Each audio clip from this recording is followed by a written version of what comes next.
Bueno, y para comenzar el tema, como una pregunta disparadora para problematizar esto, ¿no? La revolución comunista de 1917. Comencemos con una pregunta, ¿no? ¿Por qué esta revolución tuvo lugar, ¿no? ¿Por qué fue posible? ¿Por qué triunfó? Y en cambio, ¿por qué otros intentos revolucionarios fracasaron, ¿no? En general conocemos muy bien a las revoluciones que triunfaron, a las que lograron, usando la frase de Marx, hacer concretar el asalto al poder, ¿no? Conocemos ese tipo de revoluciones, pero no se conocen tanto las revoluciones fallidas o reprimidas, ¿no? ¿Por qué les parece que esta revolución tuvo lugar, ¿no? ¿Por qué pudo acontecer? Quizás esto lo que hayan visto en nuestra bibliografía o en otras materias, o lo que se les Eh, ocurre. y a mí se me ocurre en principio porque fue el último modelo autocrático, monárquico, autocrático, de la Europa que ya entraba en este mundo capitalista y con primacía en la burguesía, y viendo cómo era el sistema mundo y viendo también los errores de la última etapa zarista, sobre todo con las derrotas militares, las hambrunas y las derrotas internas políticas que tenían, se dio ahí un combo por el cual la revolución era algo que si no la hacía el sector bolchevique le iba a hacer otro sector, pero la autocracia caía.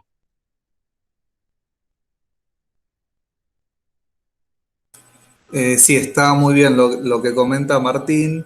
El texto habla de dos revoluciones, ¿no? Para 1917. Hubo una primera fase muy breve que parecía que apuntaba a una revolución liberal, parecía, pero eso no duró mucho. Ahora bien, el texto este de Béjar cita a una autora muy importante que se llama Skopol.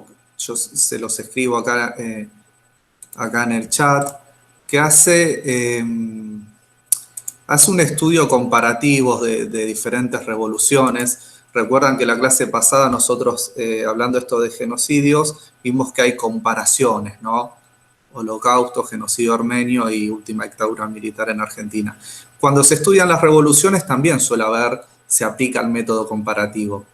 Y de vuelta les vuelvo a decir, hay que ser cuidadoso acá, no es que se pueda comparar todo con todo, pero a veces aclaran un poco las comparaciones. Y esta autora, Skopol, compara, bueno, la Revolución Rusa con la francesa y la china, ¿no?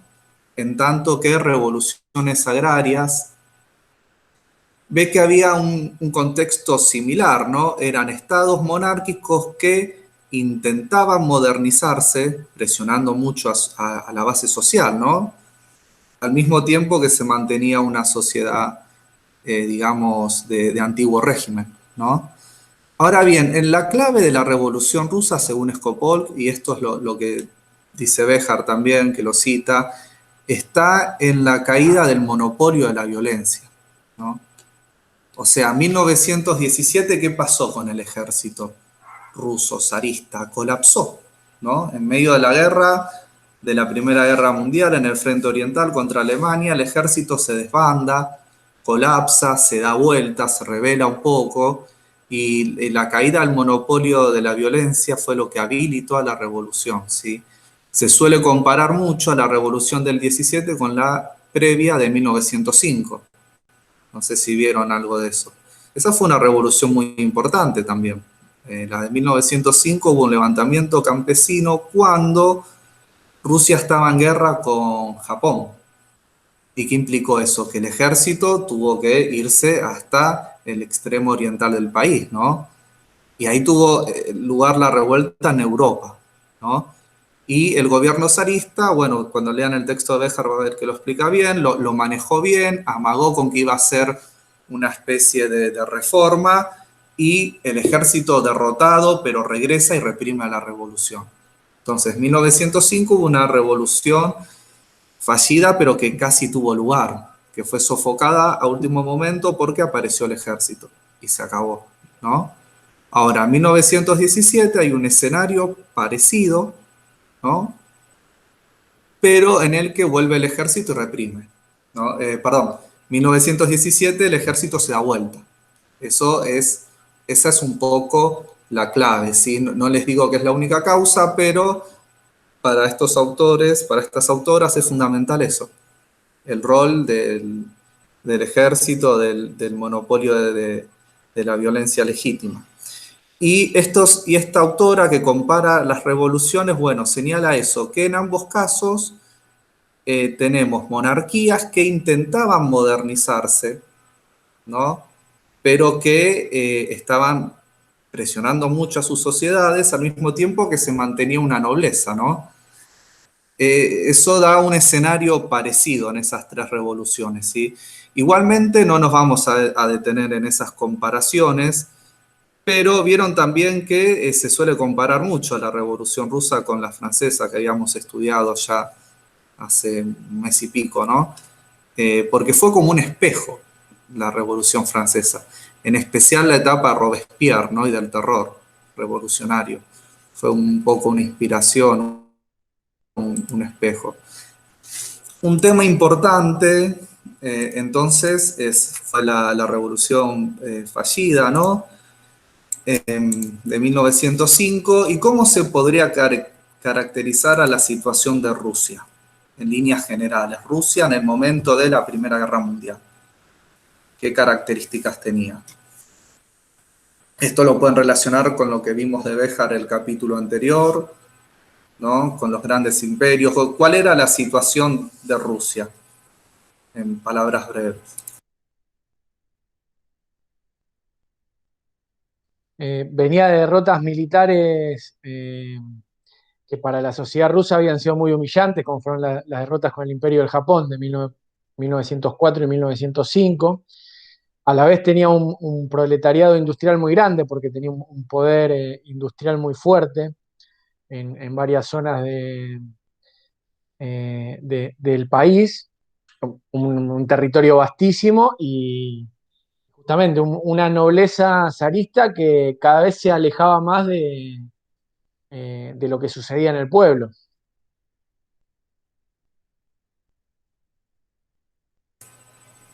Claro, digamos, había una clasificación, ¿no?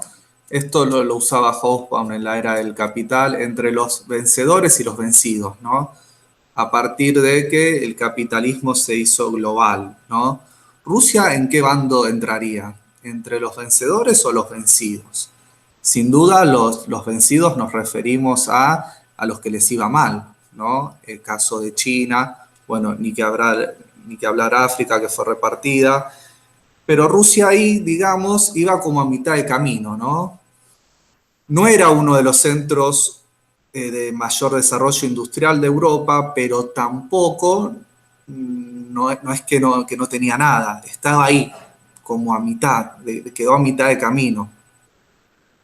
Y con respecto al imperialismo también, ¿no? No tenían colonias rusas digamos, en África, pero había una situación de imperialismo, de sometimiento de los pueblos vecinos, básicamente, ¿no? Entonces Rusia estaba ahí, a mitad de camino. No se podría clasificar como una víctima del proceso expansivo del capitalismo, pero tampoco era de los que llevaba la delantera. Esto, bueno, como para Pero tener un cuadro. Sí, ahí hay una gran diferencia, ¿no? Entre, digamos, esos pueblos a los que sometía Rusia, cuánto, digamos, dinerario, cuánta plusvalía les podía sacar respecto de lo que los demás imperios le podían sacar a cada uno de los pueblos que ellos tenían sojuzgados, ¿no? Ahí hay una diferencia importante. Por eso también, viste que Rusia desarrolló bastante la industria pesada, pero no la industria de, por ejemplo, artículos de consumo. Como sí los otros imperialismos, pero que gran parte de esos artículos de consumo no los consumían ellos, iban a parar afuera.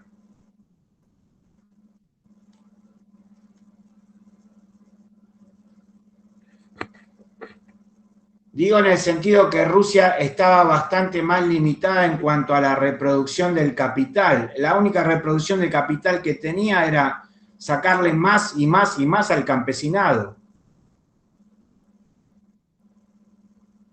Porque a los pueblos esos que tenía sometidos, ¿qué les podía sacar?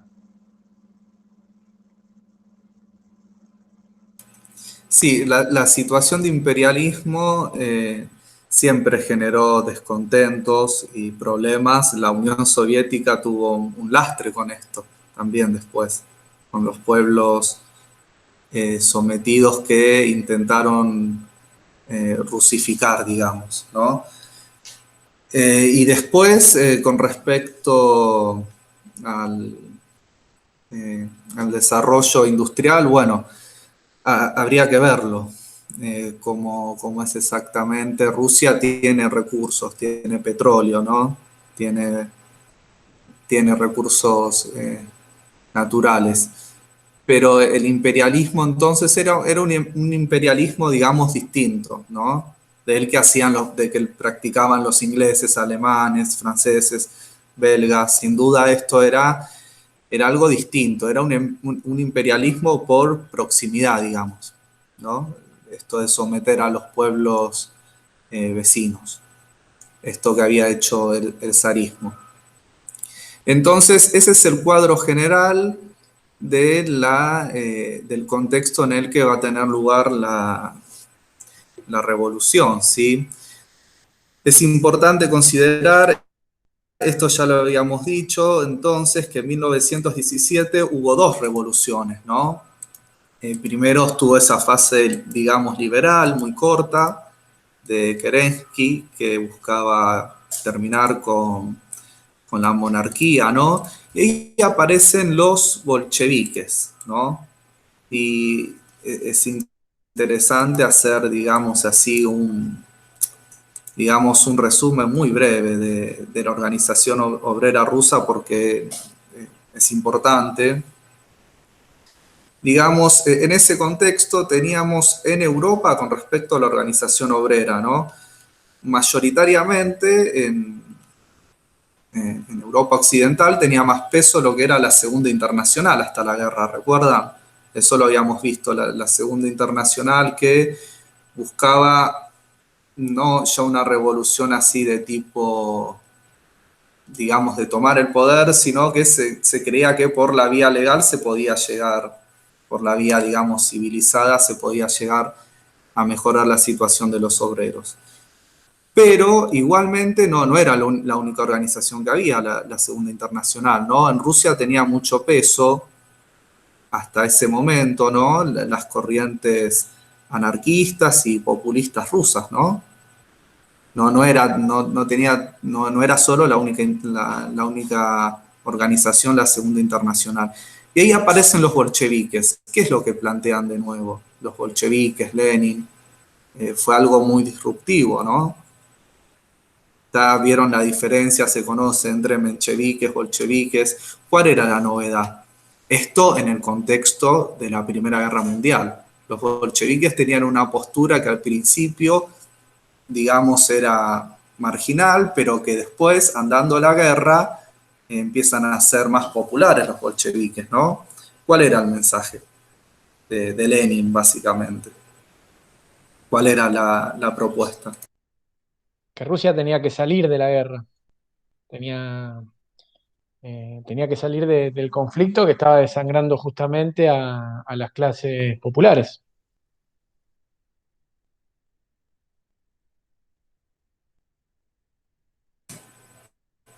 Efectivamente, sí. Claro. Por un lado,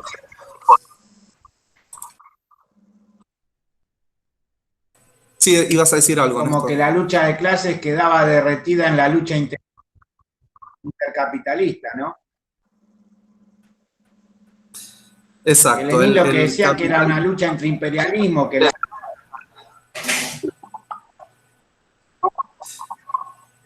Sí, la bien, clase obrera nada tenía que ver con esa guerra. sí, nosotros habíamos visto que la Segunda Internacional, digamos, se vio muy afectada por la guerra, ¿no? Porque fue en casi todos los países donde la guerra empezó con mucha popularidad, hubo un arrastre, y ese mensaje internacional, digamos, de la Segunda Internacional, perdió lugar, ¿no? Ante el avance del nacionalismo. Ahora, Lenin, ¿qué decía? Lenin decía paz con respecto a esta guerra, ¿no? Que era una guerra entre, digamos, entre imperialistas, ¿no? Cuando a Rusia le empieza a ir mal en la guerra, ¿no? El mensaje de Lenin comienza a ser más popular. Esto de que tiene que haber paz. Y la otra novedad dentro del marxismo es que Lenin propone que en Rusia puede haber una revolución, ¿no? Porque siguiendo, digamos, a la teoría marxista más, si se quiere, más evolucionista, ¿no? ¿Dónde iba a acontecer la revolución en primer término? En las zonas más avanzadas.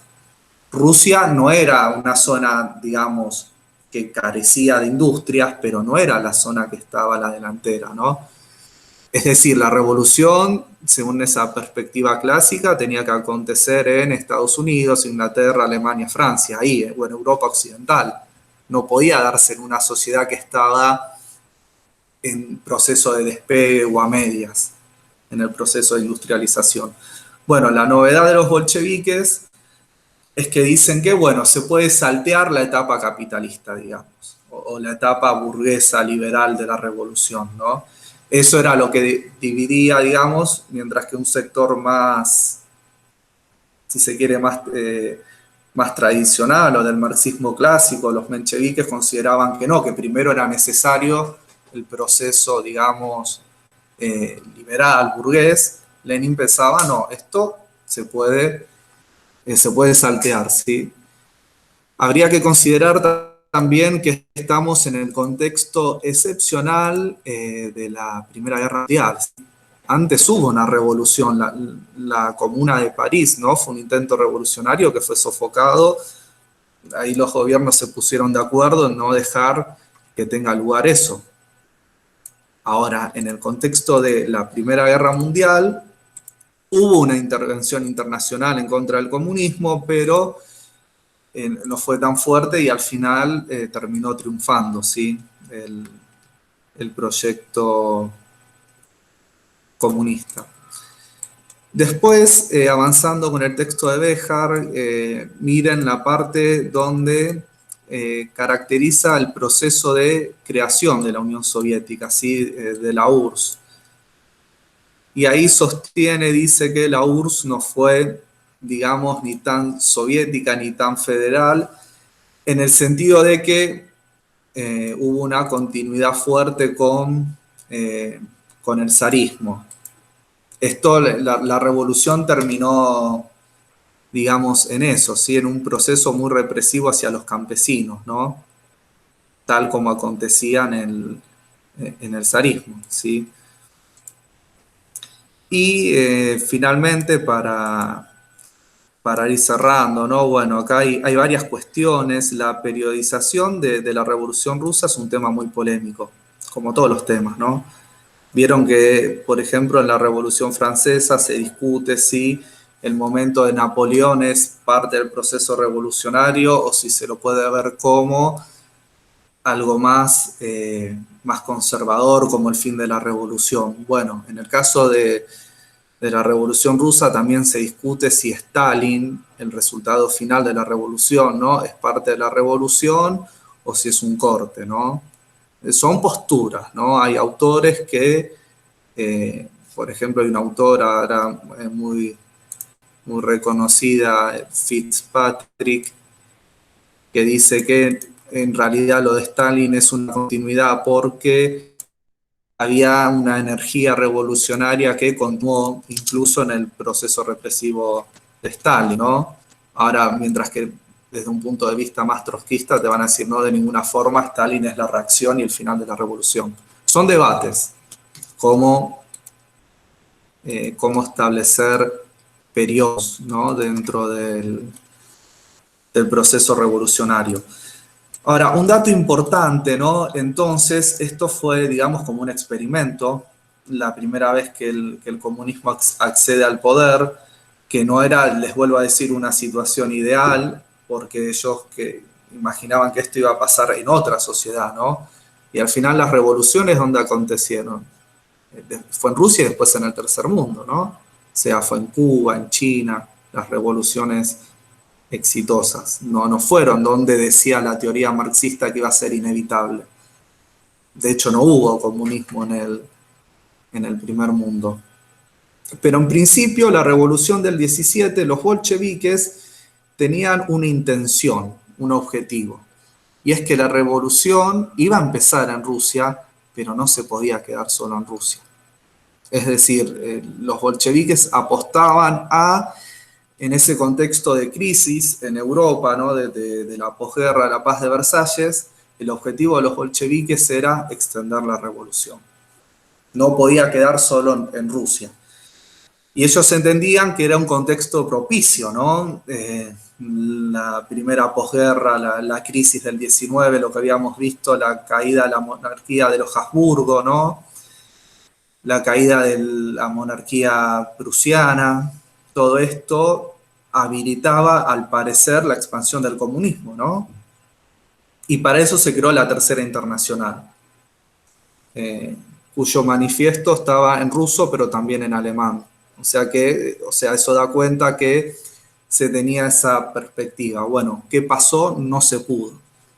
Parecía que en ese contexto de crisis que había en Europa Oriental, en Europa Central, se iba a extender el modelo soviético, pero no. No, se intentó, pero no se pudo. Max, una pregunta. ¿Lenin en qué año murió? ¿Tenés presente exactamente? Muere al poco tiempo. La revolución es en el 17 y Lenin muere en el 21, si no me equivoco. Él lleva adelante en el 21 o en el 22. En el 24 muere Lenin. En el 24. Tenemos primero la Sí, pero, revolución, digamos, ¿no? Y hay la guerra civil. ¿Cómo? Es importante no, los periodos, ¿sí? creo que la idea de él no es... Eso creo que era más la idea de Trotsky, ¿no? La de exportación de la revolución. La idea de Lenin en realidad era Sí. más proclive a que cada pueblo tenía su propio desarrollo, ¿no? Y Esto porque hay que verlo en dinámica. No era de dinámica. la idea de exportar la revolución. No, sí, sin duda en un inicio, o sea, la revolución cuando los bolcheviques toman el poder en Rusia, ¿no? Que firman esa paz con Alemania. En realidad la idea de los bolcheviques en un principio era que la revolución ahí no se podía quedar. Porque ese era también un poco el planteo marxista básico, también. Y se apostaba a que, de hecho, se crearon soviets. Al poco tiempo se crearon soviets en Italia, en Alemania y en otras regiones de Europa, como réplica a eso. Y por eso sale la Tercera Internacional, al poco tiempo. El planteo de los bolcheviques era, entonces, ellos tomaron el poder en Rusia, creían que se podía tomar el poder, que no había que esperar, ¿no?, a una fase liberal. Pero ellos toman el poder con la idea de extender la revolución por Europa. Max, No se iba a quedar ahí, sí. sí, justamente en esta primera etapa concuerdo con vos y justamente en esto que decís de que tanto Inglaterra como Francia lo que hacen luego de que firma la paz los bolcheviques con Alemania es armar al ejército blanco. O sea, en esa guerra civil que se da entre los bolcheviques y el ejército blanco, la financiación y los fierros los ponen los países capitalistas para frenar la expansión justamente de este comunismo. Sí, muy bien. Hay que ver varias cosas, digamos, el proceso. Ahí, digamos, un poco también el fracaso de extender la revolución se da con el asesinato de Rosa Luxemburgo, ¿no? Y la desorganización principalmente de Alemania. Y Howard marca ahí un problema que tiene la Tercera Internacional, que es el hegemonismo que practica sobre la socialdemocracia, digamos. Entonces, digo, genera una expulsión de los socialdemócratas y se fractura el movimiento obrero internacional, con lo cual, digamos, los bolcheviques, digamos, son hegemónicos, pero a la fuerza, digamos, en definitiva no son hegemónicos, digamos, ¿no? Porque se arma una división en el movimiento obrero que lo que llega es, digamos, a aislar a la política internacionalista de los bolcheviques. Ahí Hoba lo marca como un error estratégico, ¿no? De haber hecho la expulsión de los sectores socialdemócratas que después, digamos, empiezan a jugar con la reacción, digamos, ¿no? Pero bueno, esa idea de la revolución internacional se rompe, digamos, con el desarme, digamos, de el intento revolucionario alemán, digamos.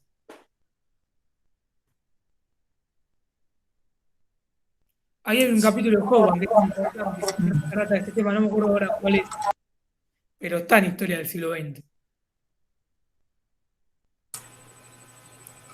Esto lo tenemos que ver después en relación al fascismo, pero el movimiento obrero, llamativamente o no, tenía mucha fuerza tanto en Italia como en Alemania. En Italia estuvo lo que se conoció como el Benio Rojo y después apareció Mussolini, ¿no? Como respuesta represiva. Y en Italia, en Alemania fue parecido el escenario también. Se dilató un poco más, pero el movimiento obrero tenía mucho peso en la Alemania de posguerra, junto con el fascismo, ¿no?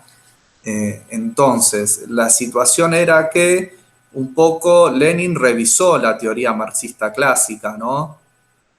O sea, se opuso primero al camino pacífico, se opuso a tener que esperar una fase liberal, pero el horizonte que tenían los bolcheviques en un principio, ¿no? Era que se podía extender la revolución. Ellos tomaron el poder en Rusia, pero esperando y no se pudo. Como remarcó Martín, eso está muy bien, esto acabó una guerra civil. Y esta revolución, o sea, fue terrible para los rusos. Hubo más muertos en las hambrunas de la guerra civil que en el frente de guerra, básicamente. Fue muy terrible. En un principio no es que las potencias capitalistas se quedaron de brazos cruzados, sino que enviaron apoyo a lo que se conoció como el Ejército Blanco, ¿no? Hubo una guerra civil muy cruenta, gana el comunismo de guerra y al poco tiempo, ya cuando se ve que no se va a expandir la revolución, ahí cuando triunfan los comunistas comienza una guerra civil entre ellos, ¿no? Básicamente entre el liderazgo de Trotsky y de Stalin. Trotsky que postula que pese al fracaso del intento de expandir la revolución, que había que seguir intentando igualmente hacer una revolución continua, ¿no? O sea, que no se quede solo en Rusia. Y Stalin, digamos, tomando el proceso en sí, dice, bueno, ahora lo que sigue es el socialismo en un país, porque no hay forma de extenderlo, ¿no? Y termina triunfando Stalin, ¿no? En esta guerra civil. Bueno, véanlo, el texto de Béjar, creo que se entiende bien igual esto de la revolución y después se puede, por supuesto que hay mucho para profundizar, hay muchos debates, muchas aristas acá, pero con esto para entender, digamos, al proceso en general, ¿sí? Con esto ya estaríamos con lo de Béjar. Si alguien quiere comentar Max, algo, sí. una cosita que está bien, o sea, siempre viendo lo que es una serie, como para ver la etapa desde la muerte del último zar y que es nombrado Nicolás como zar, y la Revolución Rusa. Hay una serie en Netflix que se llama Los Últimos Zares, creo, que serán 5 o 6 capítulos y está bueno porque te muestra todo ese periodo. Revolución de 1905, reformas liberales, guerra con Japón, ingreso a la guerra mundial, revolución bolchevique. Lo muestra todo en 6 capítulos. Está bien, no es wow, pero está bien. Hago otra recomendación, está la película 100 días que convulsionaron el mundo, que es también como una analogía del nombre del libro de John Reed, pero que está buena, es un embole porque digamos, es una película vieja, ¿no? Pero está muy bien contada la crónica de la revolución y los distintos proceso, ¿no? Además de puntualizar la historia de, bueno, tanto Lenin como el hermano, ¿no? Porque el hermano, digo, fue un primer revolucionario bueno, que fracasa.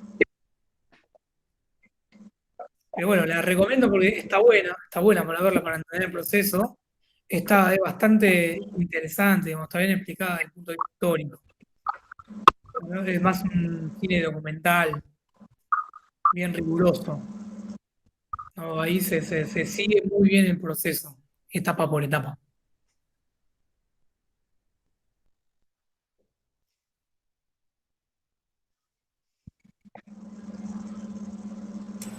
Bueno, con esto ya la parte de Béjar ya estaría así. Ahora viene el texto de Anderson que está bastante bueno y seguimos con esto también del método comparativo. Y Anderson, digamos, va a ser como un estudio, entre comillas, de caso, ¿no? Va a aplicar el método comparativo entre los dos procesos de, los dos grandes sucesos para él que explican gran parte de la disputa o la contienda en el siglo XX, ¿no? Que es, por un lado, la Revolución Rusa y por otro lado, la Revolución China, ¿no? Y además, digamos, él toma el método del estudio en la larga duración, ¿no? Que es otra forma de analizar, de hacer, sobre todo lo de comprender la historia, ¿no? En el largo plazo. Digo, es una forma de ver o de explicar o problematizar la historia, ¿no? Con los resultados visto en el largo plazo, ¿no? Él se va a plasmar en esa corriente, ¿no? Que además, digamos, él va a dar como origen una rama o sentar la base para lo que es la sociología histórica también, ¿no? Que va a retomar tanto el método comparativo que desarrolla Scopol como este método de ver los sucesos en el largo plazo que hace Anderson, ¿no? Entonces, su, su trabajo va a estar dado por una comparación en el largo plazo y se va a meter en una discusión respecto del fracaso y del colapso del comunismo, ¿no? Yo les adelanto ¿no? Pero empieza así. Él va a decir, en realidad, las teorías que nos hablan del colapso del comunismo son teorías en algún punto eurocéntricas, porque, digamos, no contempla que el proceso revolucionario chino sigue vivo de alguna manera, ¿no? Porque, digamos, la China, y ahora después, sobre el final, va a decir por qué se puede hablar de un proceso de continuidad. El proceso chino sigue vivo, digo, no cayó. Tomó un viraje en la apertura, digamos, respecto a la política, la apertura, ¿no? Durante la década de los 80, que es muy discutible, pero, digamos, sigue en su proceso, digamos, ¿no? El PC sigue al mando. Entonces, digo, ¿cómo podemos hablar del colapso del comunismo cuando, digamos, tenemos una de las principales economías del mundo, digamos, la más dinámica a la historia de hoy, digamos, además con pretensiones hegemónicas, si se quiere, ¿no? Porque está disputando la hegemonía que tuvo Estados Unidos, que se puede hablar de una economía en decadencia, y estamos hablando de un fracaso o colapso del comunismo, ¿no? Es interesante planteándolo desde ese sentido, ¿no? Digamos, ¿realmente podemos hablar del colapso del comunismo cuando una de las principales economías del mundo está en el mando del Partido Comunista Chino? Bueno, desde ese punto de vista, digamos, es interesante, ¿no?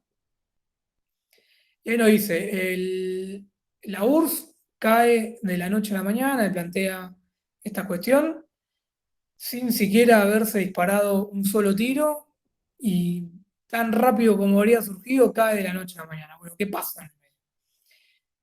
¿No? Después de tener un gran logro como haber sido, bueno, primero la construcción del Estado socialista, de tener la primera experiencia bolchevique y además haber ganado el nazismo, ¿no? Cuestión que algunas veces se olvida en la historiografía, ¿no? Que el gran vencedor de la Segunda Guerra Mundial fue la URSS, el que puso el cuerpo, el que puso los muertos y que definitivamente venció a las pretensiones sobre Asia que tenía Hitler. Bueno, más allá de esa victoria se desvaneció y por otro lado, la otra experiencia exitosa comunista sigue en pie, ¿no?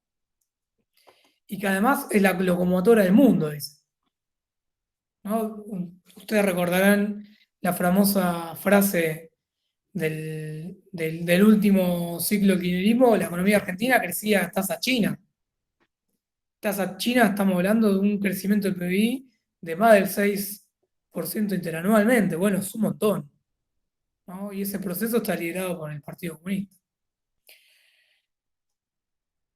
Entonces dice que hablar de la caída del comunismo, de alguna manera, tiene un tinte eurocéntrico, ¿no? Que está básicamente anulando la experiencia básicamente del proceso asiático, ¿no? Que está liderado básicamente por China.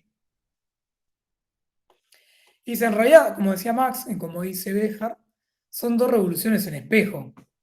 Digamos, la revolución china, digamos, mama de la experiencia de la revolución rusa, ¿no? Y no se puede explicar sin la emergencia y sin el proceso histórico ruso. Además, digamos, saca lecciones del proceso, digamos, y eso es lo más interesante. El Partido Comunista Chino lee el proceso de burocratización que encaró la URSS y toma medidas al respecto, que ahora lo voy a nombrar, ¿no? Pero bueno, lo que él dice es que en realidad son dos procesos que tienen que leerse de forma articulada, ¿no? No se pueden leer de manera independiente, ¿no? Y que efectivamente nos habla de una continuidad, ¿no? Son dos procesos que tienen que leerse en un continuo, ¿no? Es decir, no son procesos independientes uno de otro, o sea, forman una secuencia de alguna manera ordinal, ¿no? Y que una, digamos, mama de la otra y saca conclusiones y sobrevive debido a la experiencia que vivió o aprendió del proceso anterior, ¿no? Digamos, esto, digamos, en la historia o el proceso en los procesos revolucionarios, digamos, es muy habitual, ¿no? Sacar lecciones de los flujos y reflujos anteriores. Y ahí hace una comparación bastante interesante, ¿no? De cómo se dieron los procesos en cada uno de los acontecimientos o de las regiones y cuál va a ser la gran diferencia entre sí, porque uno triunfa y el otro colapsa, básicamente, ¿no? Que va a ser muy distinta.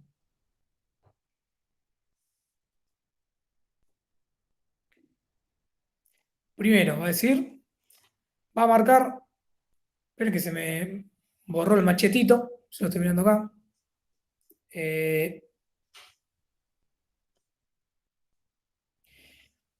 Va a reflexionar en varios ámbitos, digamos, respecto al proceso comparativo.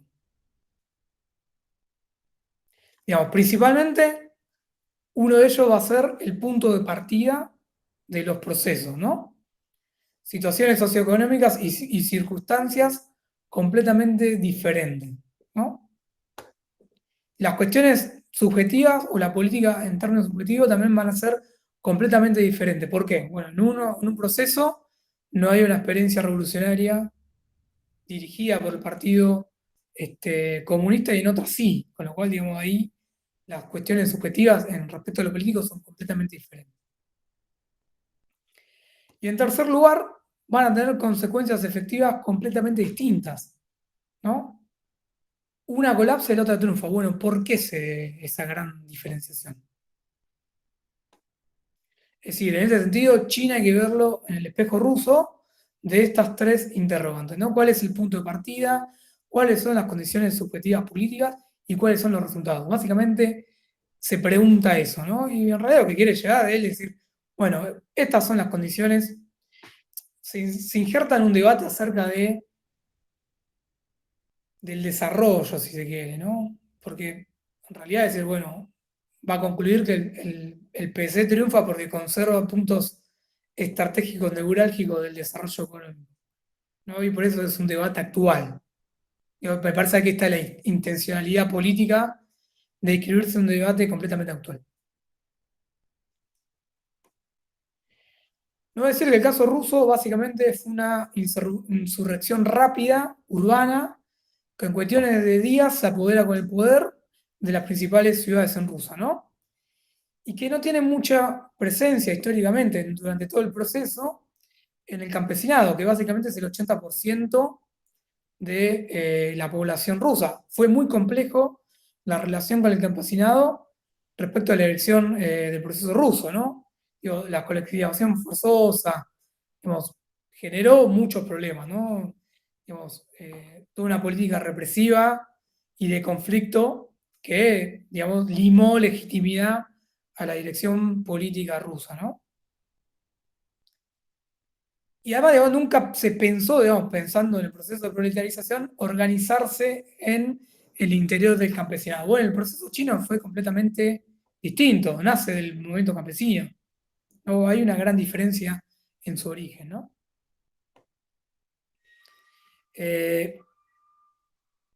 Con lo cual, digamos, ahí tenemos una primer gran diferencia, ¿no? De dónde parte y la relación con el campesinado. Sí, una es de vanguardia y la otra es de bases.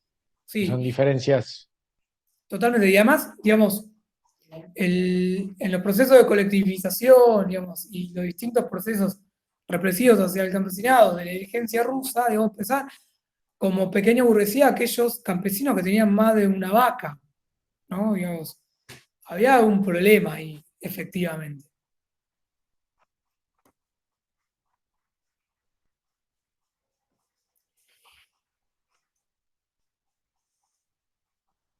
Y después la otra gran comparación es que el proceso ruso, digamos, una vez que triunfa el gobierno bolchevique, le sigue el proceso de guerra civil, ¿no? Que mencionaba Max, digo, las principales potencias europeas abonando, digamos, o participando o tomando injerencia en los asuntos internos rusos para quebrar al ejército revolucionario. En el caso chino es al revés, digo, se parte de una gran guerra civil que luego da como resultado el triunfo del Partido Comunista Chino, ¿no? Ahí hay una gran diferencia en el proceso histórico.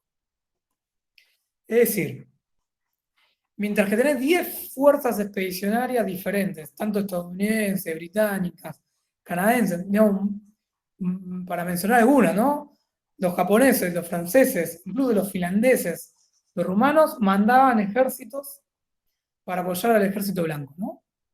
Digamos, se encaró un Mao, disculpe, Mao. Toma, llévate lo que está por tirar todo. Perdón, tengo un gato ahí tirando. Un gato que decía se llama Mao, más apropiado. Ponele Muy oportuno. Oportuno. No me acuerdo en qué estaba. En la guerra civil de los comunistas y los nacionalistas chinos. Bueno, sí, mandaban tropas para aplastar el ejército comunista, ¿no? Se planteó una especie de guerra civil mundial en contra del ejército bolchevique, ¿no? Y al final de este proceso, básicamente Rusia estaba en ruinas, ¿no? Genera una situación socioeconómica hiper compleja, ¿no? Porque, digamos,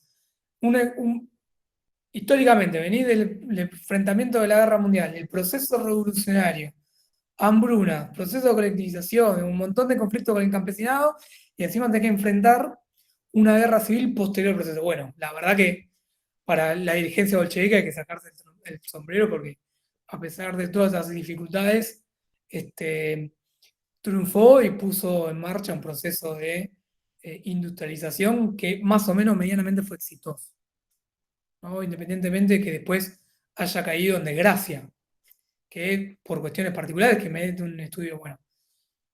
En China no pasó eso, digamos. La guerra civil fue anterior, digamos.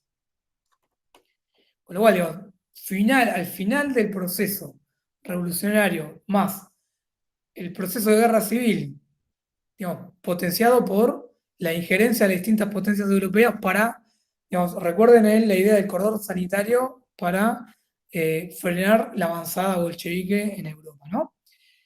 Todo eso genera un estado de catastrófico para Rusia, ¿no? Hambruna en los pueblos, digamos, fábricas abandonadas en la ciudad, una clase obrera pulverizada por la lucha, digamos, y por la guerra civil, ¿no? Y además, digamos, la guerra civil se plantea contra un enemigo externo, ¿no? E interno también. Y ahí tenés una gran diferenciación. Bueno, China no vivió eso. El proceso chino fue totalmente diferente, ¿no?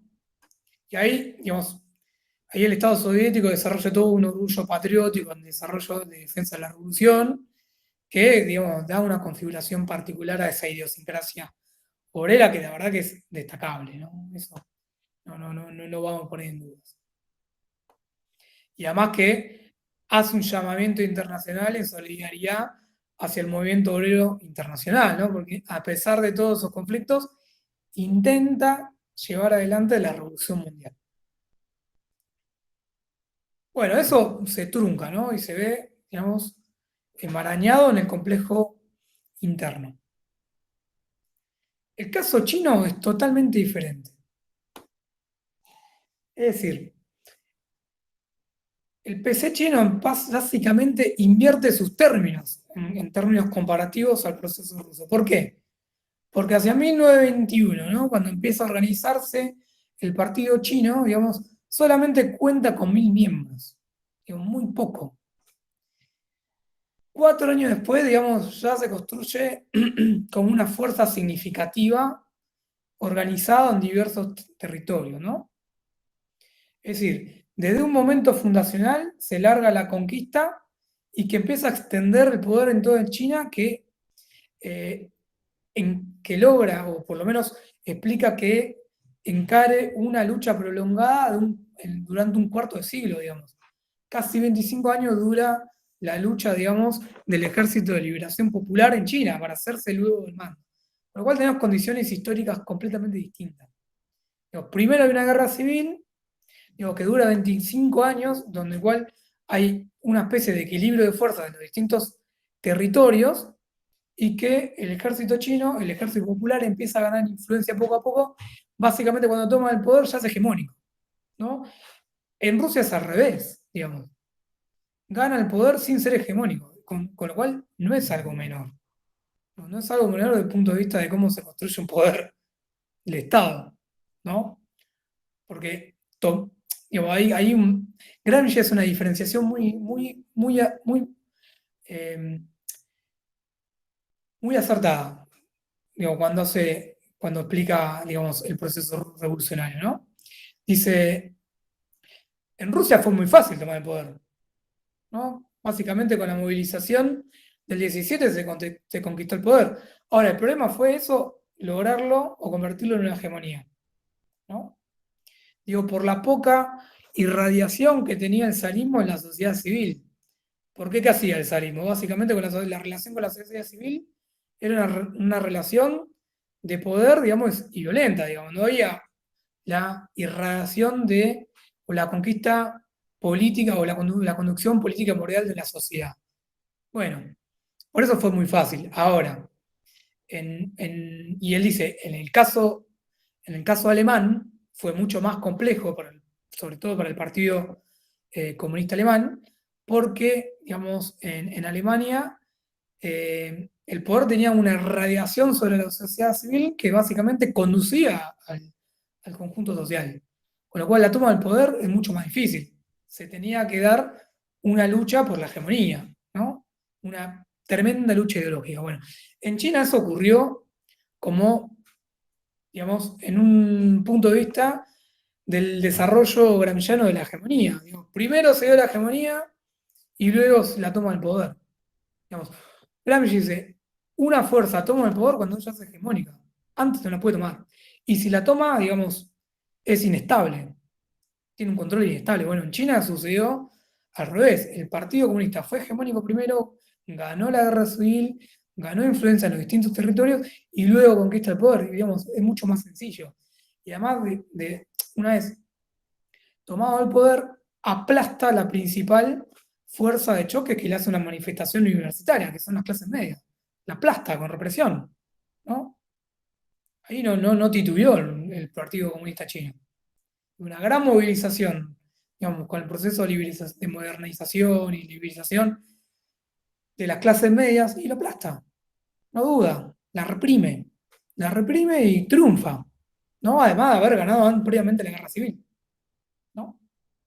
Con una fuerza, contra una fuerza que era vista por la población china como una fuerza colaboracionista con el imperialismo extranjero, principalmente el de Estados Unidos, con lo cual, digamos, gana una influencia, una hegemonía al interior que le da una connotación completamente diferente. Con lo cual, en esos 25 años, el Partido Comunista Chino atraviesa hitos bien marcados, ¿no? Que le va dando un predominio al interior de la nación, ¿no? Que es básicamente lo que hace es unir al proceso a los comunistas con los nacionalistas, en contra del régimen de la dinastía, ¿no? Luego de la masacre de los comunistas de Chiang Kai-shek, en el 27, digamos, después lo que sigue es todo un desarrollo positivo para el Ejército de Liberación Popular, ¿no? Desde la conocida como la larga marcha del Ejército Rojo, ya para el 34-35 se vuelve hegemónico. Y empieza a ganar crecientemente influencia y se apodera del poder en todo el país. Digamos. Hay un proceso bien marcado. La forma en que gana el poder es completamente diferente a la que se conquista el poder en Rusia. Nico, no, algo en lo que decías, la hegemonía, y algo que hizo muy popular acá a Mao y a los comunistas es que siempre se mantuvieron en pie de lucha contra Japón, ¿no? Eso me dio la sensación leyendo este texto de Anderson que en general el proceso ruso fue más represivo que el chino, en general, en cada momento histórico. Pero y esto que decís es muy importante, 25 años de construyendo hegemonía y una de las claves que le dio mucha legitimidad fue la lucha contra Japón, ¿no? Sí, y además que la dinastía era considerada como una fuerza que colaboraba con las dos potencias que querían tener injerencia china, Estados Unidos y Japón, ¿no? Eso, y principalmente Japón, ¿no? En ese momento de la historia. Después Estados Unidos intervenía para generar un equilibrio, ¿no? Por su lucha, digamos, interimperialista con Japón. Pero otra gran diferencia que marca, digamos, es que el poder central en China no tiene lo que llama ver el monopolio del uso de la fuerza. Por eso hay un estado, un equilibrio inestable de fuerza, ¿no? Porque el poder del Ejército de Liberación Popular chino conquistaba grandes territorios que lo dominó a ellos. Con lo cual, digamos, no había una potencia central que tenga el monopolio del uso de la fuerza al interior del Estado chino, ¿no? Y eso lo fue conquistando poco a poco el gobierno popular chino, ¿no? Y eso, digamos, fue muy exitoso desde el punto de vista de Anderson, que desarrolló el modelo chino. Poder conquistar, digamos, el monopolio de la fuerza física y crear un estado de influencia permanente en los distintos territorios hasta conquistar la totalidad del territorio.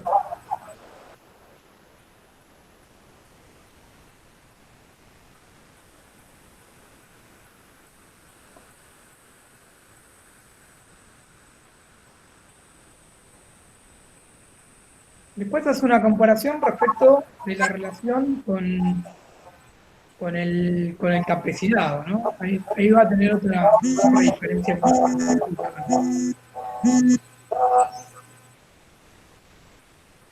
¿Por qué? Porque en el caso chino no va a haber una relación compleja con los campesinos, como lo tuvo el proceso ruso. Al contrario, va a ser su base de apoyo. O sea, va a tener legitimidad el proceso, la legitimidad que quizás nunca tuvo el modelo ruso.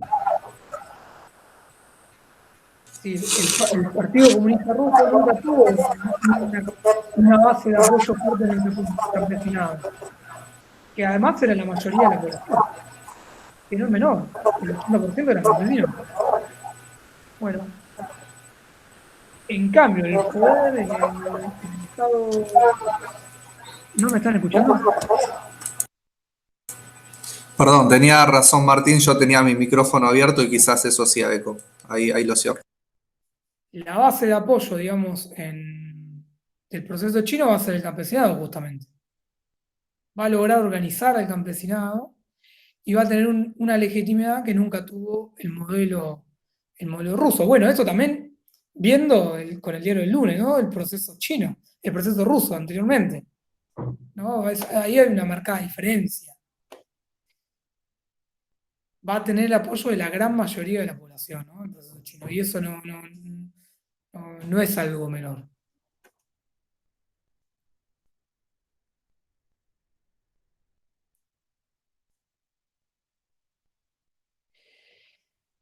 Y en China, perdón, en Rusia, digamos, el proceso revolucionario, como le decía anteriormente,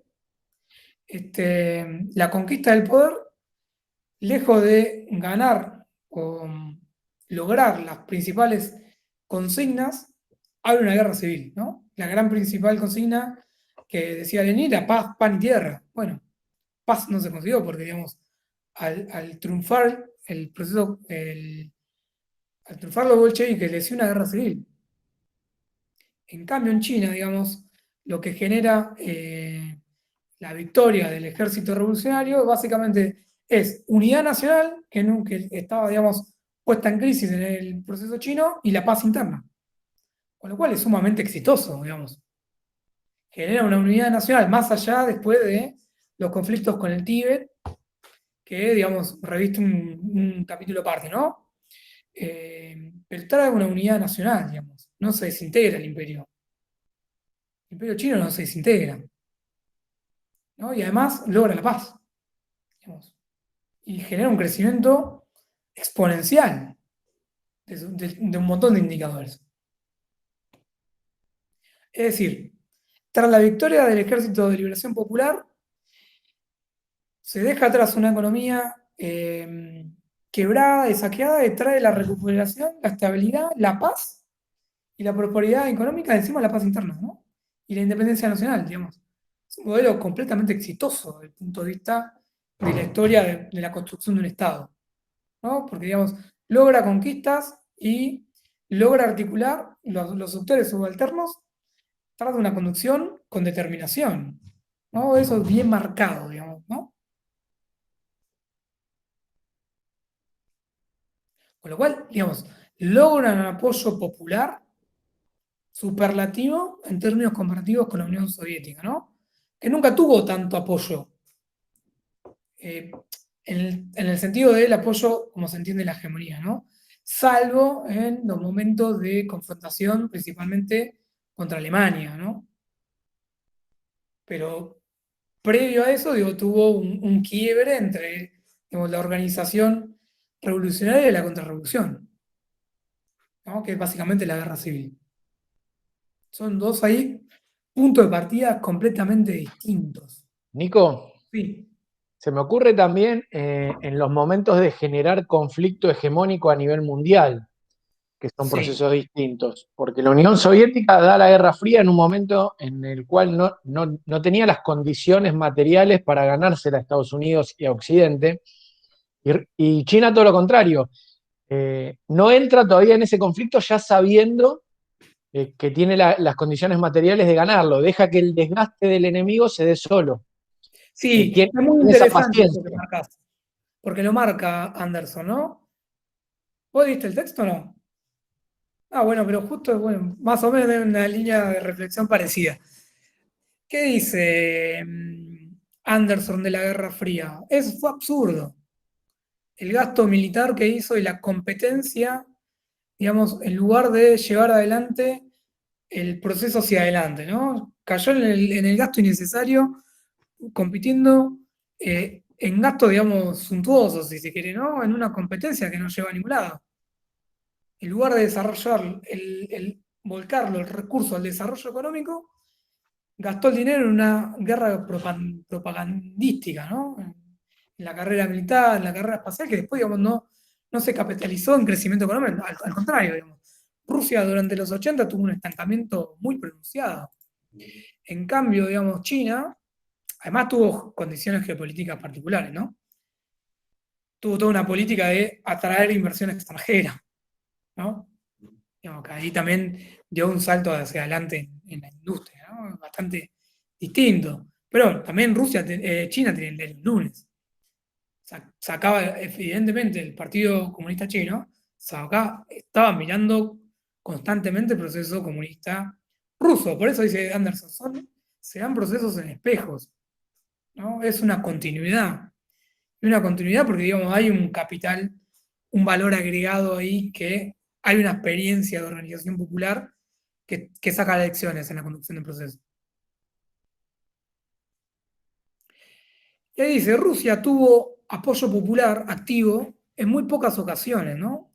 Una, bajo el gobierno Stalin, sobre todo durante el conflicto, primero con las campañas de industrialización, que generó un gran desarrollo del proletariado, y después con el conflicto digo, en la Segunda Guerra Mundial.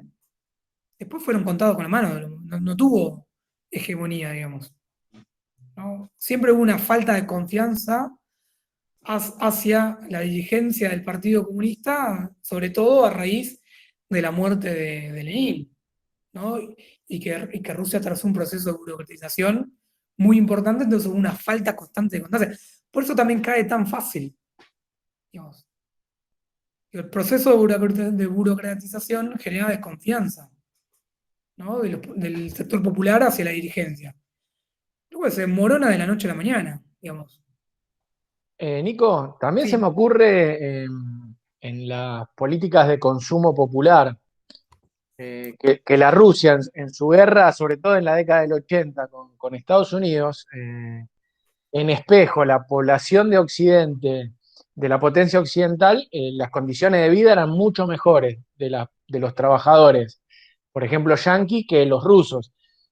Aprendió también China de ese proceso, entonces las condiciones de vida de los trabajadores chinos en los últimos 30 años se han modificado de un lugar tremendo, donde el consumo hoy en China es mayor que el consumo de un trabajador en los Estados Unidos, justamente. Es muy interesante, ¿no? Dice, ¿Qué sostiene un proceso? Y lo sostienen las bases, ¿de qué manera? Y viendo el fruto del progreso por el medio del trabajo. Bien, es interesante, porque digo, justamente a eso apunta el autor. Digo, ¿cuál es el resultado de China? Que marca vos. 8 veces se multiplicó por 8 el estándar de vida, por ello la revolución, digamos. Ahora después le digo los números puntuales, concretos, pero hubo un crecimiento exponencial de los niveles de vida. Y eso, digamos, no hay con qué darle. Y a diferencia, digamos, Rusia pasó por un proceso de colectivización forzoso, digamos, con muy poca aceptación, digamos, también las purgas, ¿no? Los campos de concentración, digamos, que erosionó la legitimidad. Bueno, China no desarrolló eso. Digo, al campesinado lo organizó y, digamos, lo reconoció como un sujeto partícipe de la revolución, ¿no? Ahora bien, a la reacción la aplastó. La aplastó y, digamos, no titubeó, ¿no? Eso es también un proceso bien marcado, ¿no? Cuando tuvo que reprimir, lo hizo. Piénsese que también, digamos, toda política es política militar. Pero tuvo, digamos, el consentimiento de la mayoría de la población para hacerlo. No hubo cuestionamiento luego de eso, ¿no? Ahí entró más o menos a trastabillar el proceso comunista después de ese triunfo categórico. Nunca más, digamos, hubo algo alternativo que se le imponga.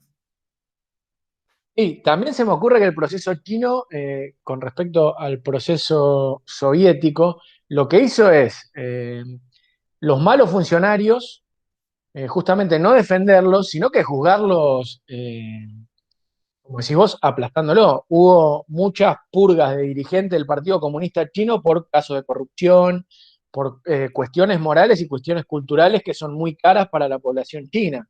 Se me Bien, ocurre hasta en el momento la que fue la esposa de Mao, la cagaron matando. Importó tres Sí, carajos. voy a adelantarme un poquito yo ahí les mencioné las tres dimensiones. Uno era el punto de partida, las cuestiones subjetivas políticas y la tercera los resultados. Voy al segundo. El punto de partida ya lo vimos. Ahora, en las cuestiones políticas subjetivas nos marca una gran diferenciación el autor. La vieja guardia comunista rusa muere en la guerra civil. Se mueren todos.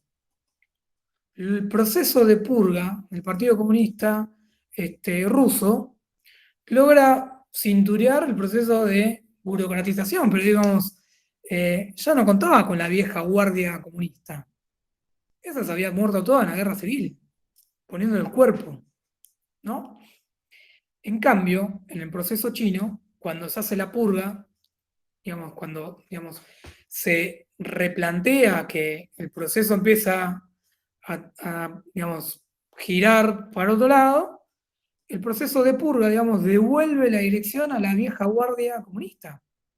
O sea, los ancianos le llaman, los ancianos vuelven al poder. Vuelven al poder y toman ellos las políticas de apertura pro mercado. Es la vieja guardia comunista la que toma la apertura pro mercado. Pero no va a abrir todo. Va a abrir aquello que para ellos es obsoleto y se va a conservar para sí mismo el manejo de algunos sectores clave de la economía, como el comercio exterior, los recursos estratégicos, la política monetaria. Es bien interesante ese proceso, ¿no? Hace un giro copernicano en el proceso revolucionario y pueden, básicamente porque están vivos, pueden redireccionar el proceso, ¿no? Hay una gran diferencia en ese sentido, ¿no? Bueno, después ahí marca el proceso, la diferencia del proceso de colectivización, es conflictivo respecto del campesinado en Rusia. En cambio, en China, la revolución cultural, incorporó al campesinado, lo organizó, con lo cual, nunca fue un gran problema, ¿no? El campesinado apoyó completamente la revolución. En el gran salto hacia adelante, se movilizó el campesinado, con lo cual, ahí no tuvo una erosión de sus bases.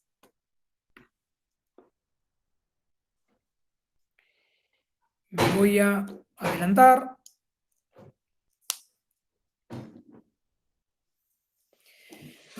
Cuando la URSS, en tiempo de Khrushchev, intenta hacer la purga, ya es, lo que se intenta hacer es desmantelar la política de terror que tiene la burocracia de la URSS, ¿no? Si ustedes ven la vida de los otros, creo que es la película, ¿no? Es como empieza a espiar, a mansalva, el Estado ruso, se genera un proceso de burocratización que genera una desconfianza que nunca se subsana, ¿no? Vamos a un minuto. Espera.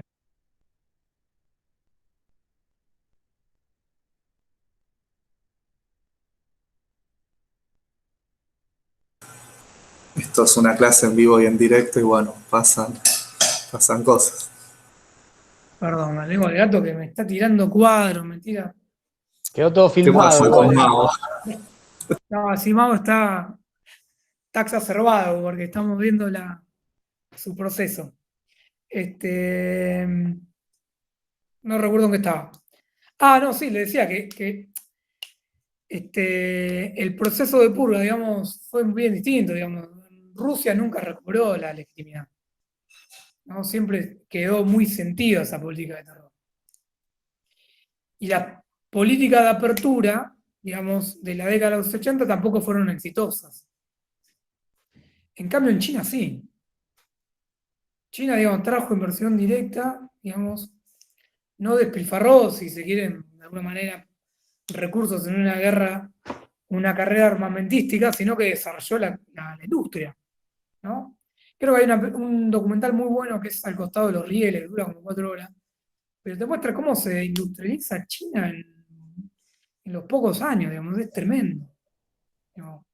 con una dirección bien fuerte, guardando, digamos, los recursos en manos del Estado, se industrializa, un país agrario. Mao, perdón.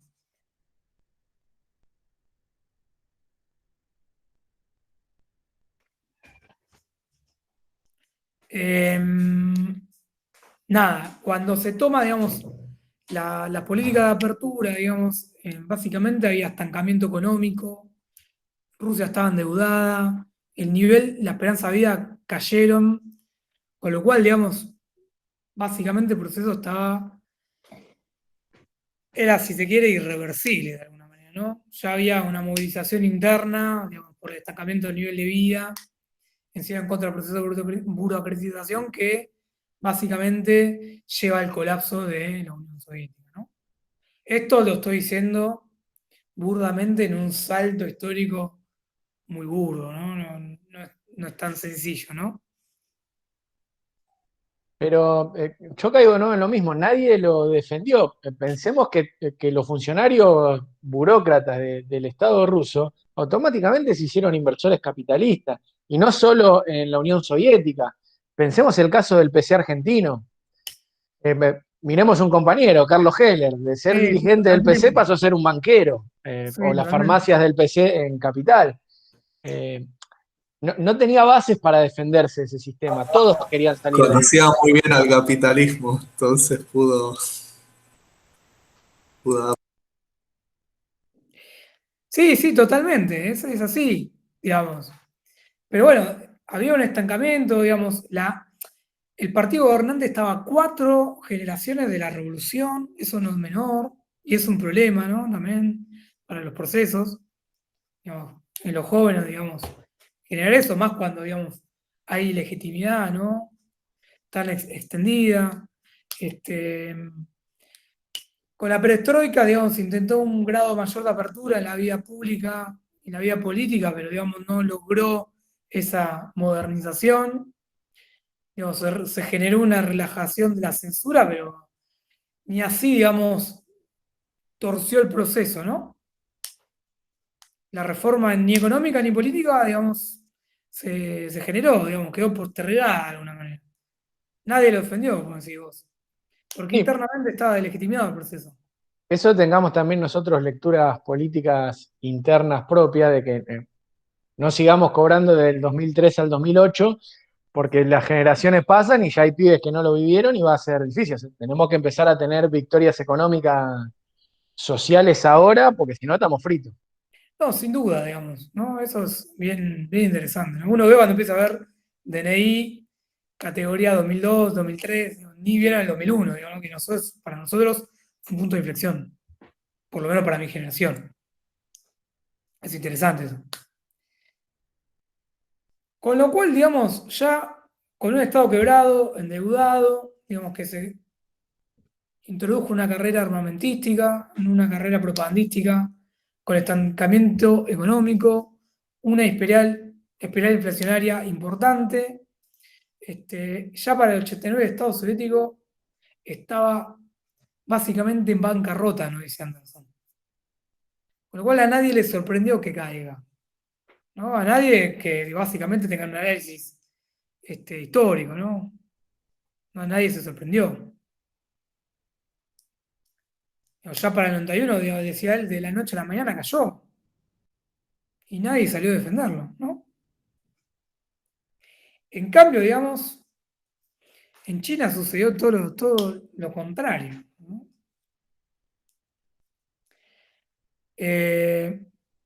Cuando China empieza el camino de reforma, era un país mucho más pobre y atrasado que Rusia, y sin embargo, digamos, con el proceso termina siendo un país, digamos, de alguna manera desarrollado, ¿no? Fue un proceso exitoso.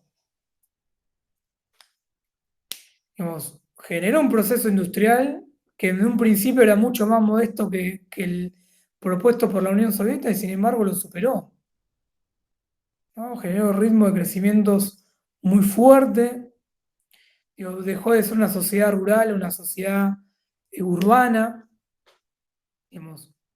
con una creciente urbanización, ¿no? Digamos, se van urbanizando. No sé si ustedes conocen, pero el proceso chino es muy interesante, ¿no? Digamos, la urbanización se da de manera planificada. Digo, tal región se selecciona y se empieza a urbanizar, digamos, increíble. Es increíble, digamos, el proceso como se desarrolla. Con lo cual hubo un gran salto hacia adelante, donde los indicadores económicos crecieron. Básicamente estamos hablando de una economía estrictamente moderna, digamos, ¿no? Industrializada, ¿no? Donde hay, digamos, indicadores socioeconómicos muy interesantes, ¿no? Está muy lejos el proceso chino durante los 80 de la desintegración, todo lo contrario. Está en un proceso básicamente de homogenización socioeconómica, política, y además, digamos, el viejo Partido Comunista, digamos, la vieja vanguardia, lidera el proceso de apertura, ¿no? Que esto es bien interesante. Digamos, se genera un proceso de modernización, digamos, luego del colapso de la Unión Soviética, pero es un proceso de apertura planificado. No es que se abre a mansalva. Digamos, todo aquello que el Partido Comunista consideró obsoleto desde el punto de vista de la planificación del proceso industrial, se abre a los capitales extranjeros. Ahora hay aspectos importantísimos de la vida económica que no se privatizan, quedan en manos del Partido Comunista Chino. Hoy el Partido Comunista, cuando viene un barco a la Argentina a comerciar, el que entabla relaciones con el gobierno argentino es un representante del Partido Comunista. En el barco viaja un representante del Partido Comunista Chino, ¿no? que organiza la vida en ese barco o en ese buque comercial. Es interesante, ¿no? Y el que entabla relaciones luego con las autoridades de la Argentina que realizan el comercio es un representante del Partido Comunista Chino, ¿no? Con lo cual, digamos, hay una dirección política bien plasmada que se guarda o reserva para sí elementos centrales de la política económica, ¿no? Que la mencioné anteriormente. El Estado, digamos, no es que la apertura se genere un Estado en retirada, ¿no? Un proceso de apertura como el que nosotros conocimos durante los 90, es bien particular.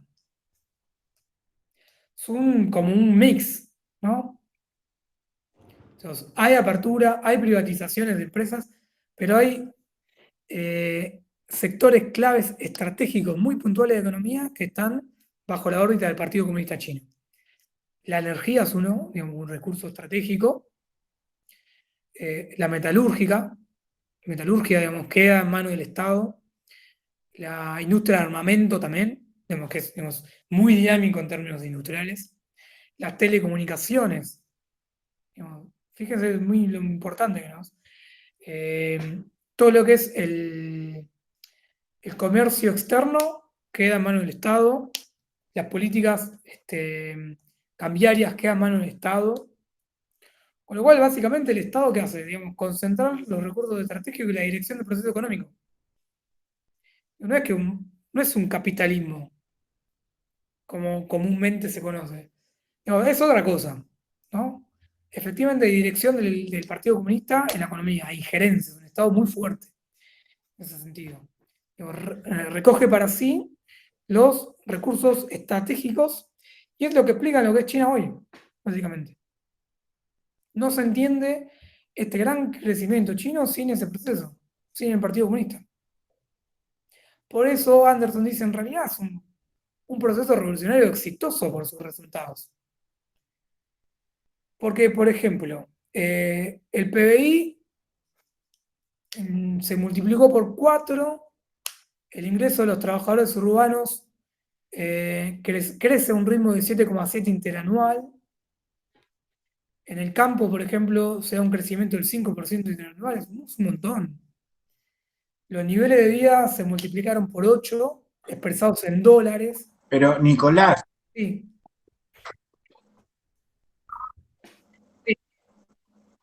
Sí. Una pregunta, porque yo a medida que estoy escuchando ya desde hace un rato me voy preguntando. Sin duda que el proceso chino es exitoso, pero ¿qué tiene que ver China con el comunismo? Con la Bueno, esencia de lo que es la teoría comunista. bueno, esto es Yo creo que debatible, ¿no? nada. Esto es Perdón, ¿eh? amigo. Ahí va. No, bueno, eso es discutible, ¿no? Pero efectivamente para la población china es un salto hacia adelante, digamos, un triunfo. Y ese triunfo no se entiende sin comprender el rol que tuvo el Partido Comunista, ¿no? Es decir, quizás no sea el comunismo como lo entendieron los revolucionarios rusos a principio del proceso, ¿no? Entendiendo como un sentido internacionalista. Pero tampoco podemos hablar de un Estado capitalista, ¿no? Y mucho menos desde el punto de vista financiero. Pero bueno, es discutible. Pero Pero sí, pero por ahí no puramente. Pero en definitiva los chinos por ahí entendieron cuál era la manera de poder competir con los capitalistas y se convirtieron en lo que se convirtieron. Pero, o sea, está bien que triunfaron, pero eso que existe en China no es comunismo, no tiene nada que ver con el comunismo eso. No es una sociedad igualitaria. no, Después seguro que que la no, URSS no en el sentido fracasó, estamos totalmente común. un de los históricos comunistas rusos, hasta por ahí uno podría decir medios bohemios, y eso sin duda. Pero China, vos me podés mostrar el PBI y todos los triunfos que tiene, incluso hoy compite mano a mano con Estados Unidos, pero de ahí a que eso sea comunismo, yo creo que está muy lejos. Incluso es una potencia que se aprovecha de los recursos naturales de otras regiones geográficas del mundo. ¿Qué tiene que ver eso con el comunismo?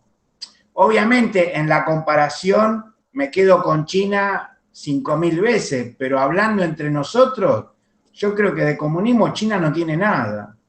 No, sí, es un debate interesante eso, para darlo, en términos eh, reales, ¿no? Digo, pero efectivamente, digamos, lo que hay que ver acá que China es China porque, digo, atravesó este proceso revolucionario, no por otra cosa.